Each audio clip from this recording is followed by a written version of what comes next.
নমস্কার।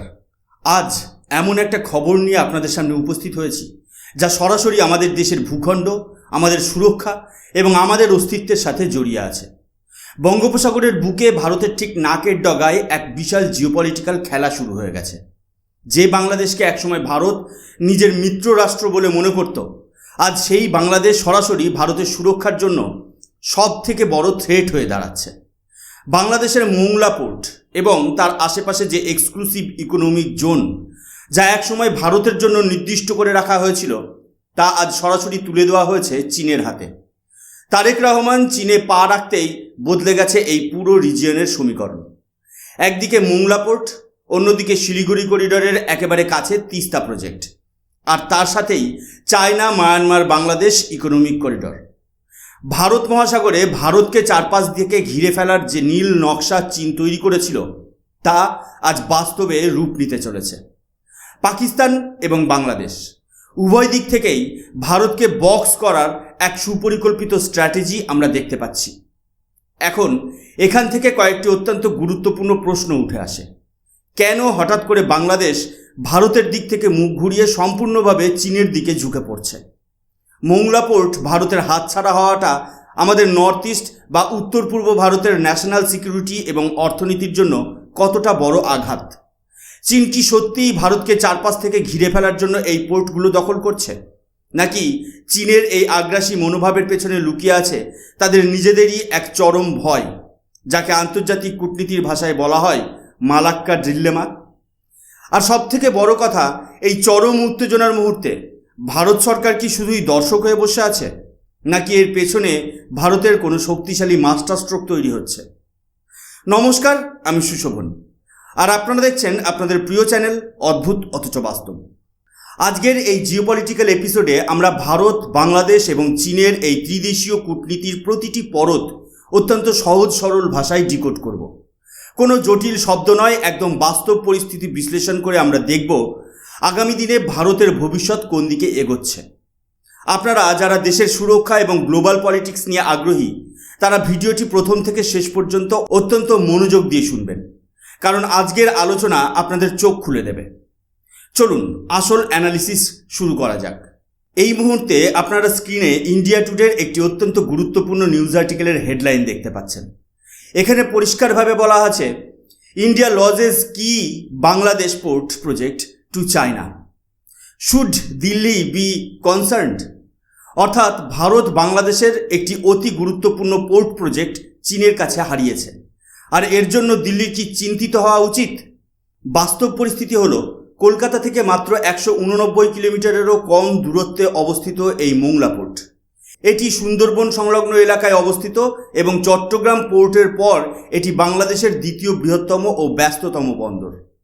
একটু পেছনের দিকে তাকালে আমরা দেখতে পাবো 2015 সালে ভারতের প্রধানমন্ত্রী নরেন্দ্র মোদী এবং বাংলাদেশের তৎকালীন প্রধানমন্ত্রী শেখ হাসিনার মধ্যে একটি যুগান্তকারী চুক্তি হয়েছিল। সেই চুক্তির মাধ্যমে মোংলা পোর্টের কাছে প্রায় 110 একর জমি ভারতের জন্য চিহ্নিত করা হয়েছিল, যেখানে ভারত একটি স্পেশাল ইকোনমিক জোন তৈরি করত। এর মূল উদ্দেশ্য ছিল ভারতের উত্তর পূর্ব রাজ্যগুলোর জন্য একটি শক্তিশালী লজিস্টিক্স হাব তৈরি করা। আমাদের উত্তর পূর্ব ভারতের রাজ্যগুলোর সাথে সমুদ্রের কোনো সরাসরি যোগাযোগ নেই।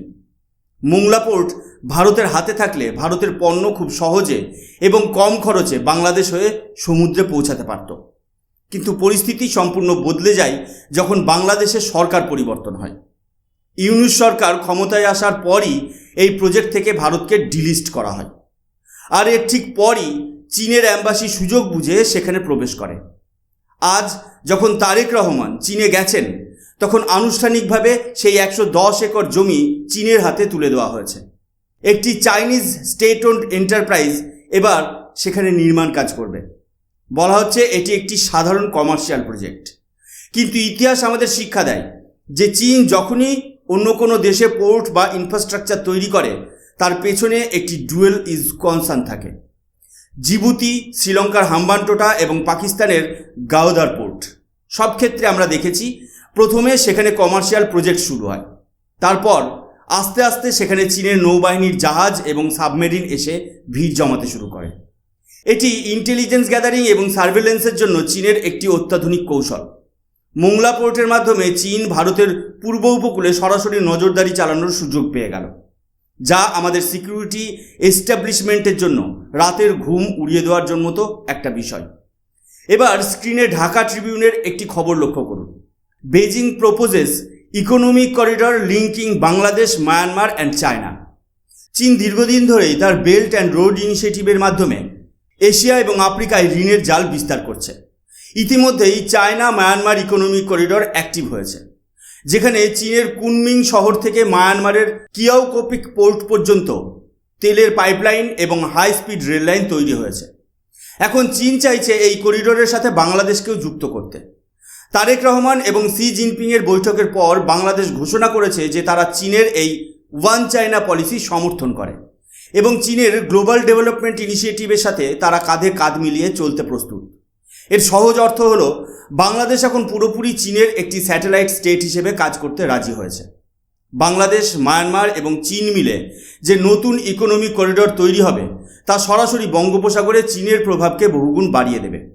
এই করিডর তৈরির ফলে বাংলাদেশের চট্টগ্রাম এবং মোংলা বন্দর সরাসরি চীনের নিয়ন্ত্রণে চলে যাবে, যা চীনের মেরিটাইম অ্যাক্সেস নিশ্চিত করবে। ভারত অতীতে Bangladesh, China, India, Myanmar economic করিডরের প্রস্তাব সরাসরি প্রত্যাখ্যান করেছিল, কারণ ভারত জানত এর মধ্যে দিয়ে চীন এই অঞ্চলে নিজেদের আধিপত্য কায়েম করতে চাইছে। কিন্তু আজ ভারত ছাড়াই চীন সেই প্রজেক্টকে বাস্তবে রূপ দিচ্ছে, যা ভারতের ফরেন পলিসির জন্য একটি বড় চিন্তার বিষয়। স্ক্রিনে আপনারা দ্য হিন্দুর আর্টিকেলটি দেখতে পাচ্ছেন, যার হেডলাইন হলো Tarique Rahman in China, Bangladesh discusses Teesta project in Beijing. এই তিস্তা প্রজেক্ট ভারতের জন্য এই মুহূর্তে সবথেকে বড় রেড ফ্ল্যাগ। আমরা এতক্ষণ সমুদ্রপথের কথা বলছিলাম, কিন্তু চীন শুধু বঙ্গোপসাগরেই থেমে নেই। স্থলভাগেও তারা ভারতকে চারপাশ থেকে আষ্টেপৃষ্ঠে বাঁধার এক ভয়ানক কৌশল তৈরি করেছে। তিস্তা নদীর জলবন্টন এবং নদী ব্যবস্থাপনার মাধ্যমে বাংলাদেশ যে মেগা প্রজেক্ট হাতে নিয়েছে তা এখন সরাসরি চীনের আর্থিক এবং কারিগরি সাহায্যে বাস্তবায়িত হতে চলেছে। এই প্রজেক্টের ভৌগোলিক অবস্থান বা ম্যাপের দিকে তাকালে এর আসল বিপদটা স্পষ্ট হয়ে ওঠে, কারণ এই প্রজেক্টটি ভারতের সবথেকে স্পর্শকাতর অংশ শিলিগুড়ি করিডোর বা যাকে আমরা চিকেন স্নেক বলি, ঠিক তার ঘাড়ের কাছে নিঃশ্বাস ফেলছে। শিলিগুড়ি করিডোর কোনো সাধারণ ভূখণ্ড নয়, এটি মাত্র 20 থেকে 22 কিলোমিটার চওড়া একখণ্ড অত্যন্ত সেন্সিটিভ এলাকা, যা ভারতের মূল ভূখণ্ডের সাথে আমাদের উত্তর পূর্বাঞ্চলীয় 7টি রাজ্যকে যুক্ত করেছে। সিকিম, আসাম থেকে শুরু করে অরুণাচল প্রদেশ পর্যন্ত পৌঁছানোর একমাত্র রাস্তা হলো এই চিকেন স্নেক। বাস্তব পরিস্থিতি হলো চীন এই তিস্তা প্রজেক্টের কাজের নাম করে তাদের দেশের শত শত ইঞ্জিনিয়ার, সামরিক বাহিনীর ছদ্মবেশে থাকা কর্মী, অত্যাধুনিক রেডার এবং ভারী যন্ত্রপাতি নিয়ে এই স্ট্র্যাটেজিক পয়েন্টে এসে ঘাঁটি গাড়ার সুযোগ পেয়ে যাবে। এটি ভারতের ন্যাশনাল সিকিউরিটির জন্য একটি সরাসরি অ্যালার্মিং সিচুয়েশন। চীনের ইতিহাস ঘাটলে দেখা যায় অন্যান্য দেশে তাদের কোনো প্রজেক্টেই শুধু সিভিলিয়ান কাজের জন্য তৈরি হয় না। এটি পুরোপুরি একটি ডুয়েল পারপাস প্রজেক্ট। ওপর থেকে দেখলে মনে হবে নদীর পার বাঁধানো বা ড্রেজিংয়ের কাজ চলছে, কিন্তু ভেতরে ভেতরে চলবে অত্যাধুনিক ইন্টেলিজেন্স গ্যাদারিং। যুদ্ধ পরিস্থিতি বা যে কোনো ন্যাশনাল ইমার্জেন্সিতে চীন এই পয়েন্ট থেকে ভারতের প্রতিটি মিলিটারি মুভমেন্টের ওপর সরাসরি নজরদারি চালাবে। এমনকি একটু সুযোগ পেলেই তারা এই শিলিগুড়ি করিডরকে ব্লক করে ভারতের সামরিক ও সাধারণ সাপ্লাই চেন সম্পূর্ণভাবে কেটে দেওয়ার চেষ্টা করবে, যার অর্থ হলো ভারতের মূল ভূখণ্ড থেকে উত্তর পূর্ব ভারত সম্পূর্ণ বিচ্ছিন্ন হয়ে পড়ার এক বাস্তব আশঙ্কা তৈরি হবে। এটি শুধুমাত্র একটি জল ব্যবস্থাপনা প্রজেক্ট নয়, এটি ভারতের অখণ্ডতা এবং উত্তর পূর্বাঞ্চলীয় সুরক্ষার সরাসরি ফাটল ধরানোর জন্য চীনের তৈরি করা একটি নিখুঁত মাস্টার প্ল্যান। এতক্ষণ যা আলোচনা করলাম তাতে মনে হতে পারে চীন অজেয় এবং তারা ভারতকে চারপাশ থেকে ঘিরে ফেলেছে, কিন্তু জিওপলিটিক্সে দৃশ্যমান ঘটনার পেছনে সবসময় একটি অদৃশ্য কারণ থাকে। চীন কেন ভারতের এত কাছাকাছি এসে এই বিপুল পরিমাণ ইনভেস্টমেন্ট করছে? তারা কি জানে না যে বঙ্গোপসাগর ভারতের নিজস্ব উঠোন এবং যুদ্ধ বাঁধলে ভারত মুহূর্তের মধ্যে চীনের যে কোনো জাহাজ বা প্রজেক্ট ধ্বংস করে দিতে পারবে? এর উত্তর লুকিয়ে আছে চীনের সবথেকে বড় ভয়ের মধ্যে, যাকে বলা হয় মালাক্কা ডিলেমা। মালাক্কা প্রণালী হলো মালয়েশিয়া এবং ইন্দোনেশিয়ার মাঝখানে অবস্থিত একটি অত্যন্ত সরু সমুদ্রপথ। চীনের অর্থনীতির প্রাণভোমরা হলো তাদের জ্বালানি শক্তি। মধ্যপ্রাচ্য এবং আফ্রিকা থেকে আসা চীনের প্রায় সমস্ত তেলের জাহাজ এই মালাক্কা প্রণালী হয়ে সাউথ চায়না সি দিয়ে চীনে প্রবেশ করে। চীনের এক্সপোর্ট এবং ইম্পোর্টের একটি বিশাল অংশ এই রুটের উপর নির্ভরশীল। চীন খুব ভালো করেই জানে আগামী দিনে যদি তারা তাইওয়ান আক্রমণ করে তবে আমেরিকা এবং ভারত মিলে এই মালাক্কা প্রণালী সম্পূর্ণ ব্লক করে দেবে। ঠিক যেমন পারস্য উপসাগরের হরমুজ প্রণালী ব্লক করে দেওয়ার ভয় থাকে, তেমনটাই মালাক্কায় হবে। আর মালাক্কা প্রণালী যদি একবার বন্ধ হয়ে যায় তবে চীনের তেলের যোগান বন্ধ হয়ে যাবে এবং মাত্র কয়েক মাসের মধ্যে চীনের ম্যানুফ্যাকচারিং ইন্ডাস্ট্রি এবং অর্থনীতি তাসের ঘরের মতো ভেঙে পড়বে। এই চরম বিপদের হাত থেকে বাঁচার জন্যই চীন অল্টারনেটিভ রুট খুঁজছে। তারা মায়ানমারের কিয়াওকপিউ পোর্ট থেকে সরাসরি পাইপলাইনের মাধ্যমে তেল নিজেদের দেশে নিয়ে যাওয়ার ব্যবস্থা করছে। এখন তারা বাংলাদেশের মোংলা এবং চট্টগ্রাম পোর্টকে ব্যবহার করে নতুন একটি সাপ্লাই চেন তৈরি করতে চাইছে। ভারত এবং আমেরিকার হাত থেকে নিজেদের সাপ্লাই লাইনকে সুরক্ষিত রাখাই হলো এই পুরো স্ট্রিং অফ পার্লস বা ইকোনমিক করিডোর তৈরির পেছনের আসল উদ্দেশ্য। এবার প্রশ্ন হলো, ভারত কি এসব দেখে চুপ করে বসে আছে? একদমই নয়। ভারত তার নিজের শক্তি এবং জিওপলিটিক্যাল অ্যাডভান্টেজ খুব ভালো করেই বোঝে। ভারতীয় উপমহাদেশে ভারতকে হারানো মোটেও সহজ কাজ নয়। বাংলাদেশের ম্যাপের দিকে তাকালে দেখতে পাবেন দেশটি 3 দিক থেকে ভারত দ্বারা সম্পূর্ণ পরিবেষ্টিত।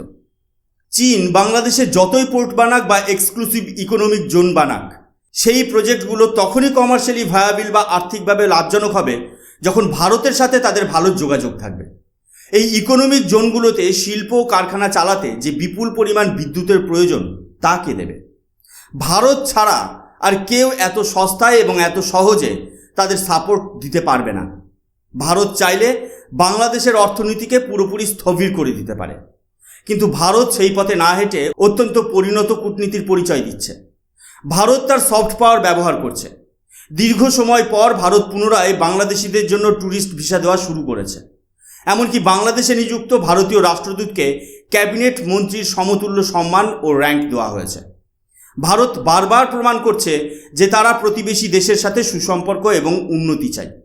কিন্তু বাংলাদেশ যদি চীনের ঋণের ফাঁদে পা দেয় তবে তাদের পরিণতি শ্রীলঙ্কার হাম্বানটোটা বা পাকিস্তানের গোয়াদরের মতোই হবে। আজ হোক বা কাল বাংলাদেশের এই রিয়েলাইজেশন আসবেই যে ভারতের সাথে সম্পর্ক খারাপ করে এই সাবকন্টিনেন্টে টিকে থাকা কোনোভাবেই সম্ভব নয়। আমাদের ফিজিক্যাল জিওগ্রাফি এবং হিউম্যান জিওগ্রাফি এমনভাবে একে অপরের সাথে জড়িয়ে আছে, একে অস্বীকার করার ক্ষমতা চীনেরও নেই। পরিশেষে এটাই বলতে হয়, ভারত মহাসাগর এবং বঙ্গোপসাগরে চীনের এই আগ্রাসন এবং পাকিস্তান চীনের সাথে বাংলাদেশের নতুন এই জোট গঠন ভারতের জন্য অবশ্যই একটি স্ট্র্যাটেজিক চ্যালেঞ্জ। আমাদের ইস্টার্ন ফ্ল্যাঙ্ক এবং ওয়েস্টার্ন ফ্ল্যাঙ্ক দুদিকেই প্যারালাল প্রেশার সৃষ্টি হচ্ছে, কিন্তু ভারতের ডিফেন্স এস্টাবলিশমেন্ট এবং নীতি নির্ধারকরা একটু বিচলিত নন। তারা এই পুরো পরিস্থিতি খুব কাছ থেকে পর্যবেক্ষণ করছেন।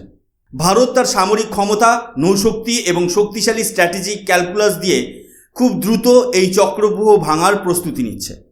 গ্লোবাল জিওপলিটিক্সে ভারত এখন আর কোনো ব্যাকফুটের প্লেয়ার নয়, বরং একটি অত্যন্ত শক্তিশালী গ্লোবাল পাওয়ার। আগামী দিনগুলোতে এই অঞ্চলে যে আরও নতুন এবং রোমাঞ্চকর পরিবর্তন আসতে চলেছে সেই বিষয়ে কোনো সন্দেহ নেই। আজকের এই অ্যানালিসিস আপনাদের কেমন লাগলো তা অবশ্যই কমেন্ট করে জানাবেন। দেশের সুরক্ষা এবং জিওপলিটিক্স সম্পর্কিত এমন আরও তথ্য সমৃদ্ধ ভিডিও পেতে আমাদের চ্যানেল অদ্ভুত অথচ বাস্তবকে সাবস্ক্রাইব করে বেল আইকনটি প্রেস করে দিন। আমি সুশোভন, দেখা হবে পরবর্তী কোনো নতুন একটি এপিসোডে। ততক্ষণ পর্যন্ত ভালো থাকবেন, সুস্থ থাকবেন। জয় হিন্দ, বন্দে মাতরম, ভারত মাতা কি জয়।